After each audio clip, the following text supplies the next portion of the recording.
মেয়েকে রেপ করা হয়েছে, মেয়ে আত্মরক্ষার্থে সে তার রড দিয়ে তাকে সমস্ত হাত, তালু টালু আঙ্গুল সব ভেঙে দিয়েছে। প্রথমে ইনস্টাগ্রামে হয়েছিল আমাদের কথাবার্তা। সারা ঘর সব ছড়ানো ছিটানো আমার মেয়ের।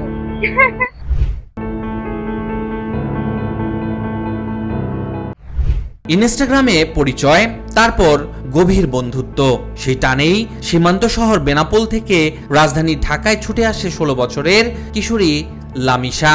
কিন্তু কে জানতো উত্তরার ডিয়াবাড়ির মাধবীলতা ভবনই হবে তার শেষ ঠিকানা। 2-3 মিনিট পরে ওরা 3 মহিলা ওই সিঁড়িতে নামছি, বাসার আসতেছি, নাতি চিন্তা করলাম আমি তোমাকে হাসপাতালে যাবো। মানে যারা ওই রুমেরই এই পড়ার সাথে সাথেই তিনটা নেমে আসছে। তখন আমাকে একলা তোমরা কিভাবে তোরা এই শব্দ পালে তোমার নাতি সাহেরা, তো আমি শব্দ পাচ্ছি, তাহলে আর অন্য কোনো তারা কোনো শব্দ পারে না, আর ওরা কিভাবে শব্দ পালো? 7টা 10 মিনিটে ওদের টিচার আসছে পড়াতে, আমাদের সিকিউরিটি থেকে আমরা জানছি। তো একটা টিচার আসার পরে নতুন আরেকজন টিচার পরিচয় যখন ঢুকতে গেল তখন সিকিউরিটি তাকে বাধা দেয়। বাধা দেওয়ার পরে আপনার ছোট চুল মেয়েটার নাম মনে আসতেছে না, জাফরিন, হ্যাঁ, ও নেমে এসে বলছে আমাদের কয়টা টিচার থাকবে বা আমরা কয়জনকে কতজন গেস্ট আসবে সেটাকে আপনার কাছে কৈফিয়ত দেওয়া লাগবে কি। এটা আমাদের সিকিউরিটি থেকে প্রাপ্ত তথ্য। ওরা সিকিউরিটি ছেড়ে দিল। তারপর তো মেবি ওদিনই সেহেরির সময় রাত 3:33 ঘটনা, খুব বিকট শব্দ হয়। তো সিকিউরিটি লাইট ইয়ে করে দেখলো যে কেউ একটা পড়ে আসে। তো পড়ার সাথে সাথে ওই রুমে আরো যে 3জন রুমমেট ছিল ওরা সবার আগে নেমে আসে। জানতে পারছি যখন ফার্স্টে ছাদ থেকে পড়ছে লাশটা, তখন একটা মনে হচ্ছে কি যে উপর থেকে সিমেন্টের বস্তা ফেলালে যেমন শব্দ হয়, শব্দ হয়, তো এমন একটা সাউন্ড আসছে। তো এটা সাউন্ডটা শুনে আমরা ভিতরে যারা যারা ছিলাম সবাই আসছি। তো দৌড়ে আমরা লাশের কাছে আসার আগে আগে ওরা 3জন ছিল আর ওই লাশটা সহ 4 জন। আচ্ছা আচ্ছা, ওই 3জন আমরা যাওয়ার আগে আগে ওই 3জন চলে আসছে, ওই বাচ্চা মেয়ে 3টা চলে আসছে। আসার পরে আমরা জিজ্ঞেস করলাম যে কি হয়েছে না হয়েছে, আমরা কেউ তখন ধরি নাই, সাথে সাথে ট্রিপল লাইনে কল দিলাম, পুলিশ আসলো। গেল 8 মার্চ রাত 3:10 ভবনটির নিচে পাওয়া যায় তার নিথর মরদেহ। অভিযুক্ত পক্ষ এটিকে আত্মহত্যা বলে দাবি করলেও পরিবারের অভিযোগ এটি একটি পরিকল্পিত হত্যাকাণ্ড। রহস্যের কেন্দ্রে রয়েছে 2 গৃহশিক্ষক ও প্রভাবশালী মহল। বিষয়টি খতিয়ে দেখতে বেরিয়ে আসতে থাকে একের পর এক চাঞ্চল্যকর তথ্য। মাধবীলতা ভবনটির 6 তলায় ভাড়া থাকতেন জাফরিন রহমান মেহের, তার সাথে থাকতো তার বান্ধবী ইভান ও খালা রীতা সহ তার মেয়ে ফাহিমা। মাইলস্টোন কলেজের দ্বাদশ শ্রেণীর ছাত্রী জাফরিন রহমান মেহেরের সাথে লামিশার পরিচয় সামাজিক যোগাযোগ মাধ্যম ইনস্টাগ্রামে। সেই বন্ধুত্বের টানেই 7 মার্চ ঢাকায় আসে লামিশা।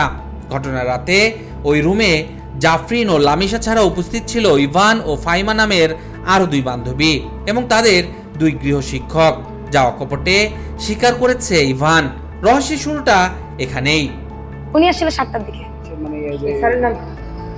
আমার 2জন স্যার আসছিল। এখন আমার নাম 2জনই কেমিস্ট্রি ছিল। ওনারা কি মাইলস্টোন থেকে না না না ঘুরে ঘুরে দেখে দেখে গিয়ে বাসা গিয়ে ডেমোটি আসে? না না না, ওনারা হচ্ছে কি যে টিউশন যে মিডিয়া থাকে ওইখানে আমাদের নাম্বার থাকে যে আমরা টিউশন চাচ্ছি, তো ওইখান থেকে আমাদেরকে নক করা হয় যে আপনারা টিউশন মিডিয়াতে আপনাদের টিচারের জন্য আমরা আপনাদের নক করছি। ঘটনার পর থেকে রহস্যজনকভাবে উধাও সেই 2 শিক্ষক, এমনকি ধরাছোঁয়ার বাইরে জাফরিন ও ফাহিমার মা বাবাও।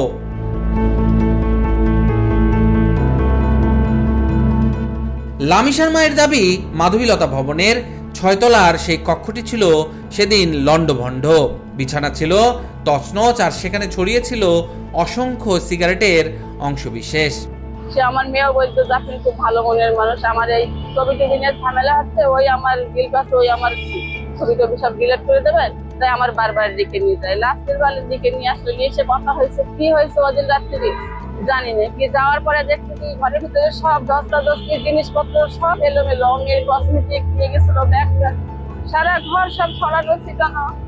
আমার মেয়ে আমার মেয়ে মৃত্যু হতে পারে না, আমার মেয়ে আত্মহত্যা করতে পারে না, ওরা মেরে ফেলে দিয়েছে, এটা আমি শিওর, আমি বিচার চাই।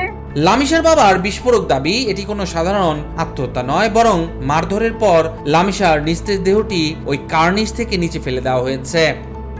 আমার মেয়েকে রেপ করা হয়েছে, মেয়ে আত্মরক্ষার্থে সে তার রড দিয়ে তাকে সমস্ত হাত, তালু আঙ্গুল সব ভেঙে দিয়েছে এবং রেপ করে মেরে ওখানে রাখছে এবং পরে